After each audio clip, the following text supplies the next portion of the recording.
নমস্কার বন্ধুরা, ববিতার সংসার থেকে সবাইকে জানাই স্বাগত। শুভ সকাল। সবাই কেমন আছো? আশা করি সবাই ভালো আছো, আমিও ভালো আছি। তো এই যে সকাল সকাল উঠে পড়লাম। এখন ঘড়িতে বাজে সকাল 7টা। আজকে হলো শুক্রবারে উঠে যে সকালে যে কাজগুলি থাকে মেয়েদের, সেই কাজ শুরু করলাম। এই যে বিছানাপত্র উঠাইতে থাকলাম, বিছানা ঝাড়টার দিয়ে পরিষ্কার করে তারপরে অন্যান্য কাজ করব। আসলে যে অতিরিক্ত গরম পড়ছে, গরমে কাজ করতে অনেক কষ্ট হয়, তাও তো করতে হবে। সংসারের কাজ ফেলে রেখে দেওয়া যাবে না, তাহলে একদিন যদি কাজ না করা হয় তাহলে আবার পরের দিন আরও বেশি কাজ জমে। এ তো বাতাস আর ইসের কারণে, বৃষ্টি কম, এই কারণে অনেক ধুলাবালু তো বাতাসে ঘরের মধ্যে ধুলাবালু ঢুকতেই থাকে। এই তো উপরের জিনিসপাতি সব নামাইয়া ঝাড়তেছি। এগুলি আসলে প্রতিদিনই ঝাড়া পোছা দেওয়া লাগে, কারণ এত পরিমাণ ধুলা ওঠে। বৃষ্টি হলে তাহলে আবার একটু ধুলাটা কমতো, তো বৃষ্টি যেহেতু হয় না সেহেতু বেশি ধুলা জমে, তাই এগুলি পরিষ্কার করতে হয় একদিন পর পর। প্রতিদিন পরিষ্কার করলে ভালো, তো প্রতিদিন হয়তো বা করতে পারি না, তো এই তো মাঝে মাঝে করতে হয়, না হলে ধুলায় কোনো কিছুতে হাত দেওয়া যায় না। মনে হয় যেন এ বাসায় কেউই থাকে না, এরকম ধুলা পড়ে।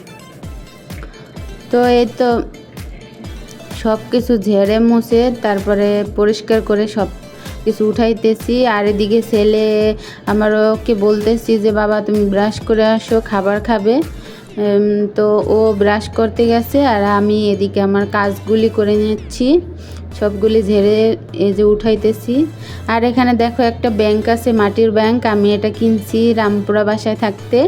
এটা আমি টাকা রাখতাম এক সময়, কিন্তু এখন টাকা সবই বের করে ফেলছি, সংসারে লাগিয়েছি সমস্যার কারণে। তো ঈশ্বর যদি কৃপা করে আবার এই ব্যাংকে একদিন টাকা জমাবো। এখন ব্যাংকটা ফাঁকা আছে, এতে কোনোই টাকা নেই, সেইটাই আমি দেখাইতেছিলাম যে সাধের ব্যাংকটা এখন ফাঁকা, এতে কোনো টাকা নেই। সে মানুষের এক সময় টাকা থাকে, টাকা পয়সা থাকে, আবার থাকে না, এরকমই হয়। তো ঈশ্বর কৃপা করলে আবার হয়তোবা সব কিছু ঠিক হয়ে যাবে। এই তো সুন্দর করে সাজিয়ে আমি এদিকে ভাত রান্না করতে আসছি। সকাল সকাল যে ভাত রান্না করতে আসছি, আসলে সকালে আমরা ওরকম বাহিরের খাবার নাস্তা টাস্তা কমই খাই, আমরা ওই যে ভাত 3 বেলাই খাই। সকালে উঠে ভাত রান্না করব। আর এই তো চাল ধুইতেছি। সকালে যদি বাহিরের খাবার খাই, নুডলস পরোটা রুটি এইসব যদি খাই, তাহলে এই সকালবেলা আর কিছুই খাওয়া হয় না, পরে আস্তে আস্তে গ্যাস্ট্রিক হয়ে যায় সেই দুপুরে খেতে খেতে। এই জন্য আমরা সকালে চেষ্টা করি ভাতটাই রান্না করতে। তো এই যে আমি ভাতটা রান্নার জন্য বসিয়ে দিয়েছি।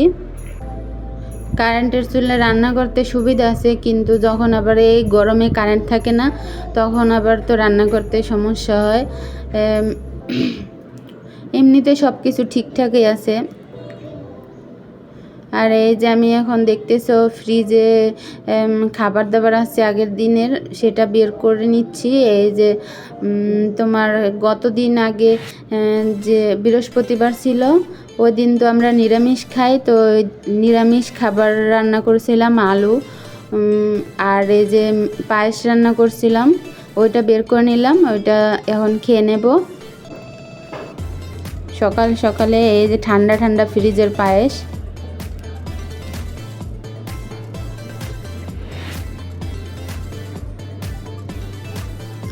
আগের দিনের একটু একটু ভাতও ছিল, রুটি ছিল, ওগুলি খেয়ে দিয়ে এই যে আমরা তারপরে কি করলাম, এই যে ঘরটার মুছতেছি। সকাল সকাল ঘরটার মুছে নিলাম।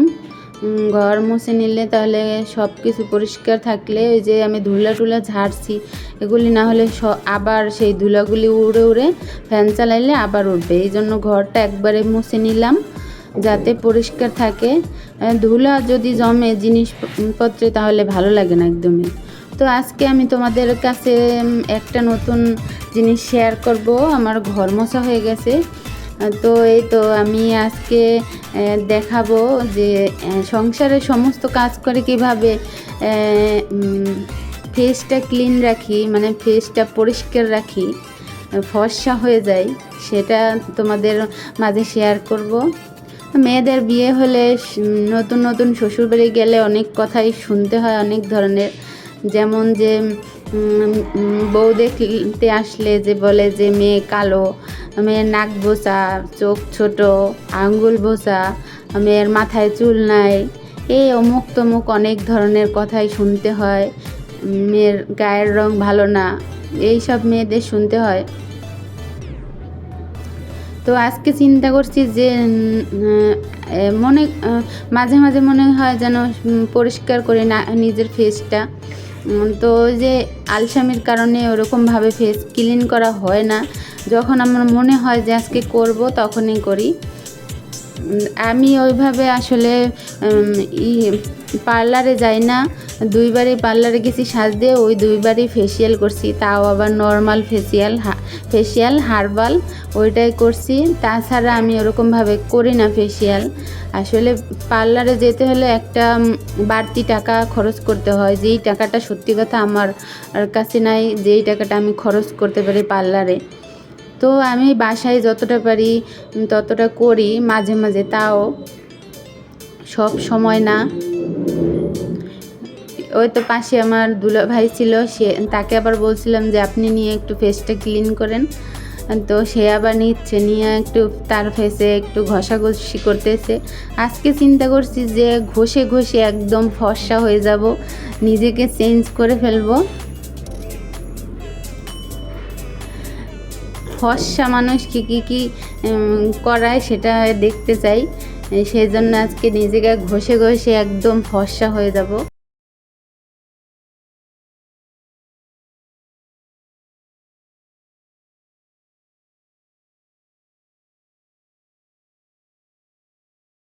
আসলে আমরা অনলাইন থেকে বিভিন্ন ধরনের প্রোডাক্ট কিনি। এই প্রোডাক্টগুলি আমি একটা কম্বো কিনছিলাম অনলাইন থেকে, তো এগুলি ব্যবহার করে দেখি যে কেমন ফর্সা হতে পারি আমি। আসলে কখনো কখনো যে কালো যাদের ফেস একটু ডার্ক থাকে, তাদের তো মনে ইচ্ছা হয় যে আমি একটু ফর্সা হই, ফর্সাদের মতো ওদের মতো থাকি। সেজন্য আমি একটু চেষ্টা করতেছিলাম। এই তো ঘষাঘষি শুরু করছি, ঘষে ঘষে আজকে ফর্সা করে ফেলবো নিজের মুখটা।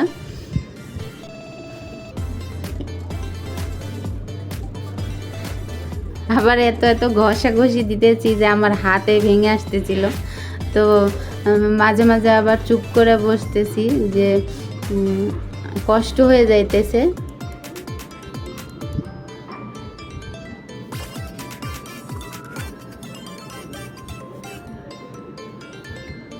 এই তো ঘষেই যাচ্ছি, একটার পর একটা প্রোডাক্ট দিয়ে ঘষতেছি আর নিজেকে দেখতেছি যে কতটা ফর্সা হয়ে গেলাম আমি। আজকে মনে হয় আমার ফেস একদম সাদা ফর্সা হয়ে যাবে, দুধের মতো সাদা হয়ে যাবে।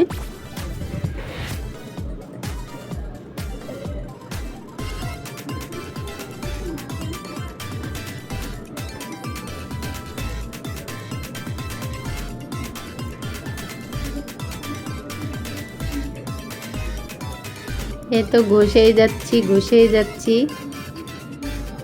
দেখি আজকে কতটা ফর্সা হওয়া যায়।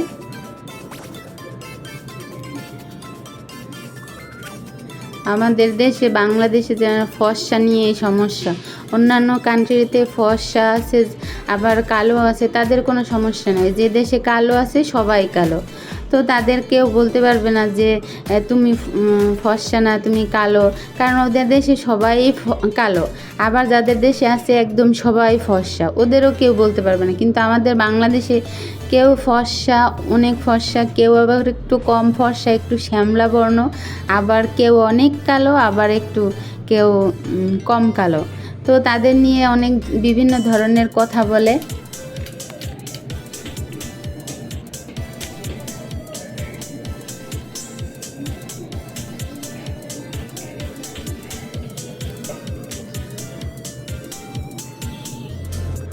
সবাই যদি এক কালারের হতো তাহলে তো কাউকে কিছু বলতে পারতো না। তো এক একজন এক এক রকমের, এই জন্য যারা একটু ফর্সা তাদের দেখে বলে যে ও যদি কালো কাউকে দেখে যে সে কালো, কেমন লাগে তাকে দেখতে। তো তো নানান ধরনের কথার সম্মুখীন হতে হয়। আসলে এই সব গায়ের রং তো আর কেউ নিজে নিজে সৃষ্টি করতে পারে না, তৈরি করতে পারে না। এটা হলো ঈশ্বরের দান। ঈশ্বর যাকে যেরকমভাবে রং বর্ণ দিয়ে পাঠাইছে সে তো সেরকমভাবে হবে। আমি মনে করি যে আমি যেরকম সেরকমটাই অনেক কিছু। কারণ অনেক মানুষের রাস্তাঘাটে বের হইলে দেখা যায় কারো হাত নেই, কারো পা নেই, কারো আবার আগুনে পুড়ে নাক একদম নষ্ট হয়ে গেছে, কারো কান নেই, অনেক ধরনের সমস্যা। সে তো মনে করি আমি আমার কাছে যা কিছু আছে অনেক কিছু নাই, অনেক কিছু নাই, তার ভিতরে যে সব কিছু আছে সেইটাই ভালো। যাদের কাছে নাই তারাই বুঝতে পারে যে একটা হাতের কষ্ট, একটা পায়ের কষ্ট কিভাবে হয়। আমরা তো সব কিছুই করতে পারি, আমাদের তো কোনো সমস্যা হয় না। তো হলে মানুষের কেন এত সমস্যা হয় সেইটাই বুঝি না।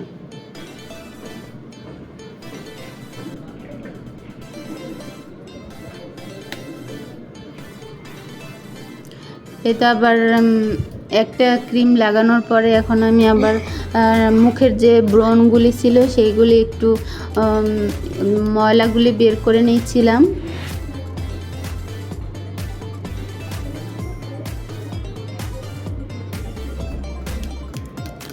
ক্রিমটা মুখে দেওয়ার পরে তারপরে একটু গরম যদি ভাপ নেওয়া যায় তাহলে ময়লাটা যে থাকে সেটা খুব সহজে বের হয়ে যায়। কিন্তু অত সব করতে ইচ্ছা করে নাই, সেজন্য আমি তাড়াতাড়ি করেই এরকমটা করে বের করে নিচ্ছি। তো আমার গালে আবার যে ব্রণগুলি হয় অল্প অল্প, সেগুলি আবার খোটাখুটি করলে কালো দাগ হয়ে যায়, এই জন্য বেশি খোটাখুটি করি না।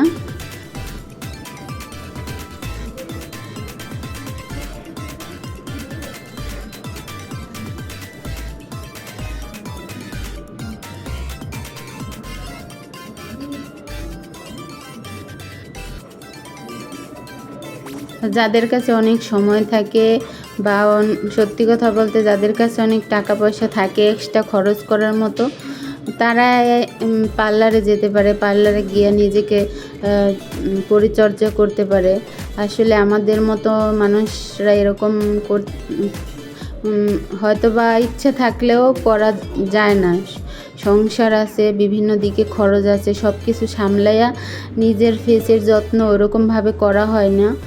তাই মানে শখ করে নিজে অনলাইন থেকে প্রোডাক্টগুলি কিনছিলাম, সেগুলি দিয়ে একটু নিজেকে ক্লিন রাখার চেষ্টা করলাম।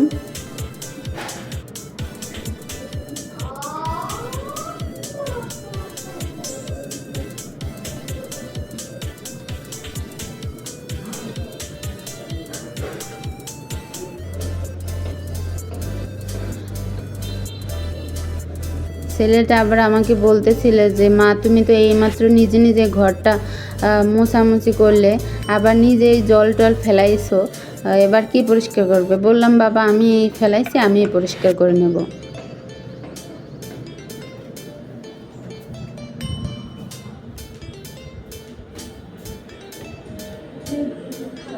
এই যে পরের প্রোডাক্টটা দিয়ে আমি মুখটা ক্লিন করে নিচ্ছি।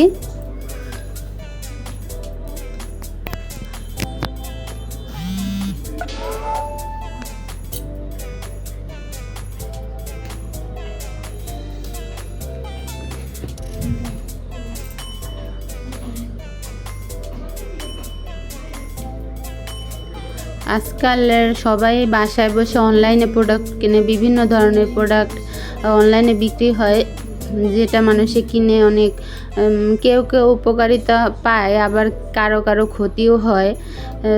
তো আমি এই প্রোডাক্টগুলি ব্যবহার করে অতটা মানে বেশি একটা সমস্যা হয় না, যেমন অনেকের মুখে নানান ধরনের সমস্যা হয়। তো আমার ওরকমভাবে ঠাকুরের কৃপায় ওরকম সমস্যা হয় না এখনও। আমি কয়েকবার করছি, মানে কন্টিনিউ করি এরকম না, কয়েকবার করছি। ফেসিয়াল, কিন্তু বাসায় বসে, কিন্তু যে ওরকম কোনো ক্ষতির সম্মুখীন আমি হইনি। শুনছি নাকি অনেকে মুখ পুড়ে পুড়ে যায়, এরকম হয়। তো আমি যখন কিনছি এগুলি, তখন মুখে লাগাতে একটু ভয় পাইছি সবার কথা শুনে, যে আবার কি না কি হয়ে যায়।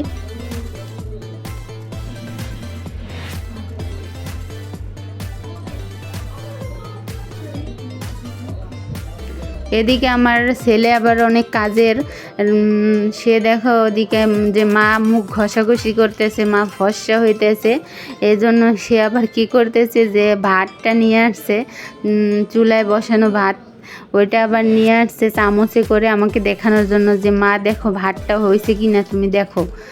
তো আমি আবার দেখে দিচ্ছিলাম যে ভাতটা হয় নাই, আর একটু লাগবে, আর একটু পরে নামাবা। তো আমি তো নামাতে পারবো না, ওর বাবাকে বলছি যে ভাতটা হইলে ভাতটা একটু নামাই দিও।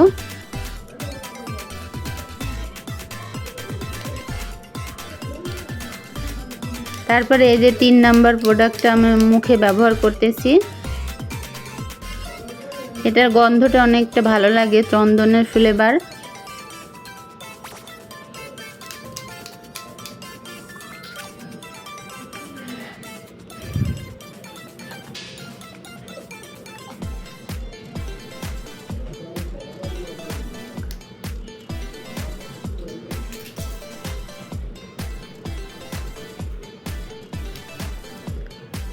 এখন যতটা নিজের ফেসের যত্ন যেটুকুই করি না কেন, বিয়ের আগে যদি এইটুকুও করতাম তাহলে মনে হয় আরেকটু দেখতে সুন্দর হতাম। তো তখন কিছুই করিনি ওরকমভাবে, গ্রামে আমরা বড় হয়েছি, ওরকম আমাদের বাবা ওরকম অনেক কিছু কিনে দিতে পারে নাই, বা আমাদের সময়টা ওরকম ছিল না। এখনকার মেয়ে হলে হবে কি, ওই আধুনিকতার যে জিনিসপত্র ওইগুলি আমরা পাই নাই।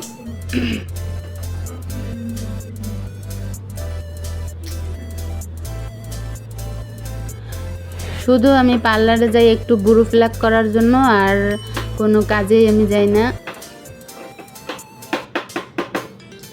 আর এখনের মেয়েরা তো সবাই যায় পার্লারে, ওরকমভাবে আমি কিছুই করতে যাই না পার্লারে। এই তো দেখো মুখটা ঘষাঘষি করতে করতে এদিকে জল টল দিয়ে আমি আমার জামা প্যান্ট সব ভিজিয়ে ফেলছি, নিচে টিচে সব জল টল পড়ে গেছে। তো আমি ফেসিয়ালটা করে তারপরে একবারে স্নান করে আসবো, এই জন্য ভিজলে সমস্যা নেই।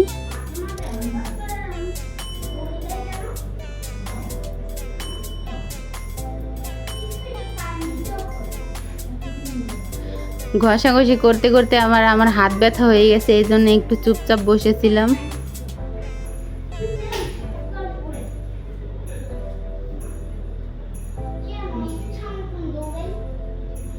এই তো আমার মুখটা ক্লিন করে নিচ্ছি, পরিষ্কার করে ধুয়ে নিলাম।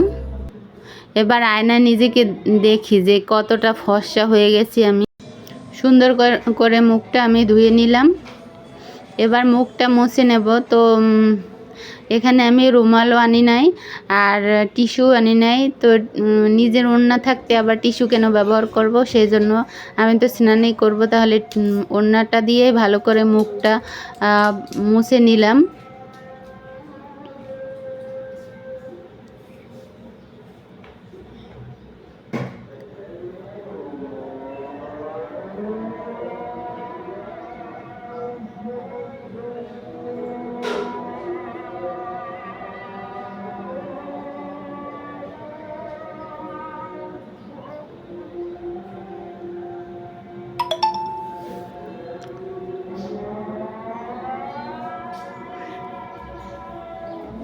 সুন্দর করে মুখটা মুছে নিলাম। এই তো নিজেকে একদম বিউটিফুল লাগছে, ফর্সা হয়ে গেছি অনেকটা, একদম চেহারায় গ্লো করছে আমার। আমি নিজেই দেখি যে নিজের ফেস কাটিং কতটা পরিবর্তন হয়ে গেছে।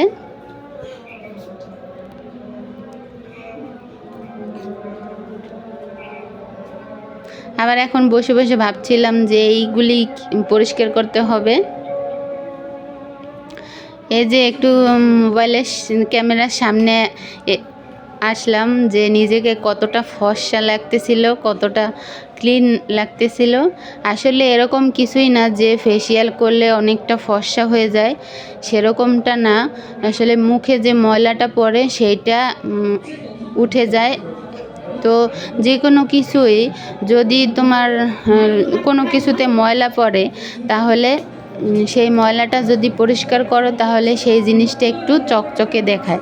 সেরকমই মুখটা যদি ক্লিন করো, ফেসিয়াল করো, তাহলে মুখটা একটু ফ্রেশ লাগে, ফ্রেশ লুক দেখায়। এই তো আমি এতক্ষণ যে প্রোডাক্টগুলি ব্যবহার করতেছিলাম সেগুলি তোমাদের দেখাইলাম। একটা মিল্কের, আর একটা হলো চন্দনের, আর ওইটা হলো স্কার্ফ মনে হচ্ছে।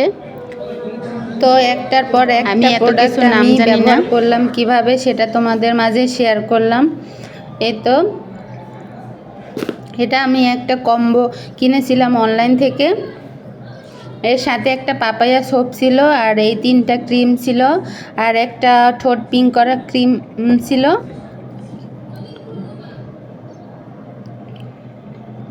তো বন্ধুরা, আজকের ভিডিওটা যদি তোমাদের ভালো লাগে তাহলে শেয়ার করো আর আমাকে সাপোর্ট করো। তোমাদের সাপোর্ট পেলে আমি সামনের দিকে আগাতে পারবো। আর অনেক অনেক ভালোবাসা দিও। আজকের মতো বিদায় নিলাম।